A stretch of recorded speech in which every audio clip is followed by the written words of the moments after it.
Hello' everyone, আজি আপোনালোকৰ বাবে নহৰু আৰু পিঁয়াজেদি বনোৱা একেবাৰে সহজ চাটনিৰ ৰেচিপি এটা লৈ আহিছোঁ।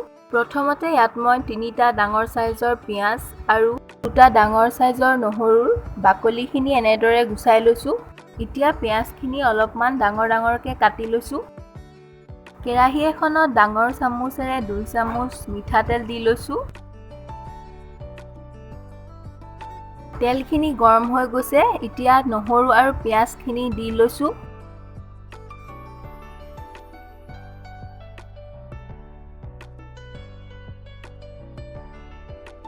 এতিয়া নহৰু আৰু পিঁয়াজখিনি 4 মিনিট সময়ৰ কাৰণে ভাজি ল'ম। এইখিনি অলপমান লাইট গোল্ডেন কালাৰ হোৱালৈকে ভাজিব। পিঁয়াজখিনি এতিয়া অলপমান লাইট গোল্ডেন কালাৰ হৈ গৈছে।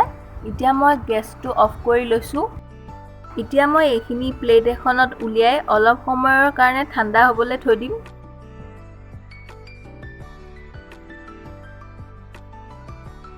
ঠাণ্ডা হোৱাৰ পাছত এইখিনি মিক্সি জাৰ এটাত ভৰাই লৈ ভালদৰে মিহি হোৱালৈকে পিচি ল'ম।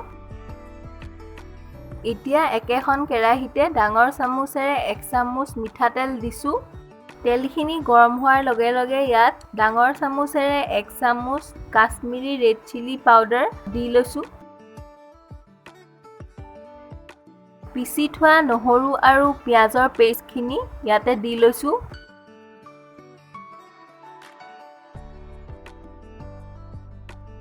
জলকীয়া পাউডাৰখিনিৰ সলনি আপোনালোকে শুকান জলকীয়াও পিচি দি ল'ব পাৰে।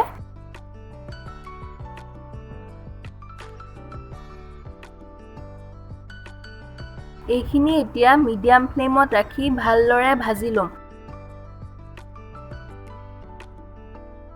ডাঙৰ চামুচেৰে 1 চামুচ জলকীয়া পাউডাৰ দি লৈছোঁ। এইখিনি এতিয়া ভালদৰে মিলাই ল'ম।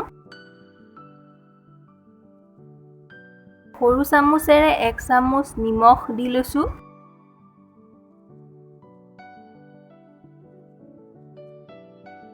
ইয়াত এতিয়া মই সৰু চামুচেৰে 1 চামুচ গৰম মছলা দি লৈছোঁ। সৰু চামুচেৰে আধা চামুচ চাট মছলা পাউডাৰ দি দিছোঁ। চাটনিখিনিত অলপমান টেঙা ফ্লেভাৰটোৰ কাৰণে চাট মছলা পাউডাৰ দি দিছোঁ। এতিয়া এইখিনি ভালদৰে আৰু 10 মিনিট সময়ৰ কাৰণে ভাজি ল'ম। চাটনিখিনি ফ্ৰাই কৰা হৈ গৈছে। এতিয়া মই গেছটো অফ কৰি লৈছোঁ। এই চাটনিটো ইডলি, ধোচা, কাবাব আদিৰ লগত খাবলৈ ভাল লাগে।